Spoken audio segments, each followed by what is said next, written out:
After 15 days, ganito na ang punla nating palay. Pwede na tayong maglipat tanim, kailangan lang nating ihanda ang pagtataniman ng ating mga punla. At ngayon ay ipagpapatuloy natin kung paano magtanim ng palay dito sa aming lugar sa Lopez.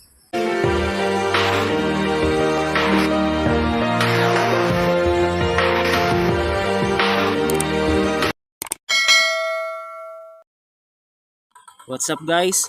Nandito ulit tayo ngayon sa Jabil Farm at kasalukuyang naghahan traktor ang tatay ko. Kailangan na kasing linisin at pantayin ng ating mga palayan para maging pantay ang level ng tubig at maiwasan ang paglubog ng mga punla sa malalim o lubak na lugar ng palayan. Maiiwasan din ang pagtubo ng mga damo sa mataas o paumbok na lugar ng palayan. Pagkatapos malinis ang mga pitak ng palayan, pwede na tayong magbunot ng ating mga punla.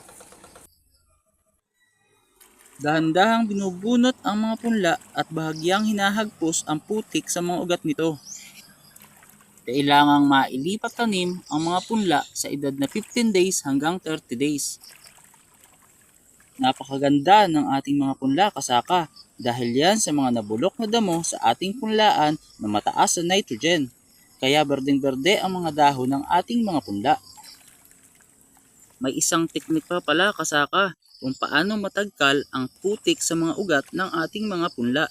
Bahagyang inihahampas sa tubig ang mga ugat nito para matagkalan ng putik.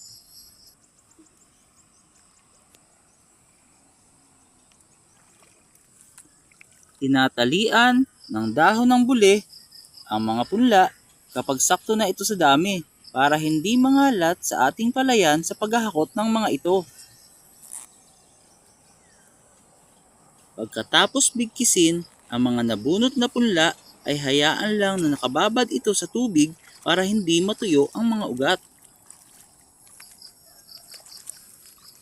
Ngayon kasaka ay pwede na nating hakutin ang mga punla sa pagtataniman ng mga ito. Dahan-dahan nating bubuhatin ang mga bigkis ng punla para maikalat sa ating mga palayan. Ingat lang tayo sa pagtapak sa putik at baka masugatan tayo ng shell ng mga kuhol. Bago nga pala kami maglipat tanim ng palay ay pinupulot muna namin ang mga kuhol na siyang kumakain sa mga tanim nating punlang palay. Kung sobra naman sa dami at sobrang maliliit ang mga kuhol, pwede natin itong gamitan ng pamuksa sa kanila. Marami tayong pagpipilian. Magtanong lang tayo sa mga agri-supply at marami sa ating irerekomenda na pampuksa sa mga kuhol.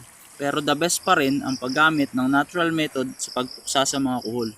Kaya inirerekomenda ko ang paggamit ng natural method na simutin. Ang simutin ay madaling gamitin at tipid pa sa gastos. Kailangan lang nating pulutin ang mga kuhol para mawala ito sa ating palayan. Hindi kasi natin pwedeng hayaan na may kuhol ang ating palayan kasi uubusin nito ang tanim nating palay.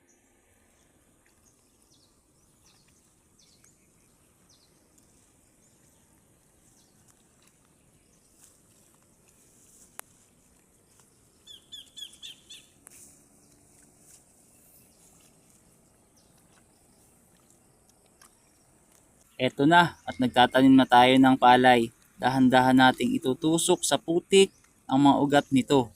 3 hanggang 4 na piraso ng puno ng punla ang dapat nating itanim sa bawat pagtusok sa putik para maging maganda ang pagsuwi ng ating mga tanim na palay. Ganito pala ang proseso ng pagtatanim ng kinakain nating kanin sa araw-araw. Ngayon ay nakatapos na tayo sa ating pagtatanim, maghihintay pa tayo ng 3 hanggang 4 na buwan bago tayo makaharvest ng palay dun sa ating mga tanim.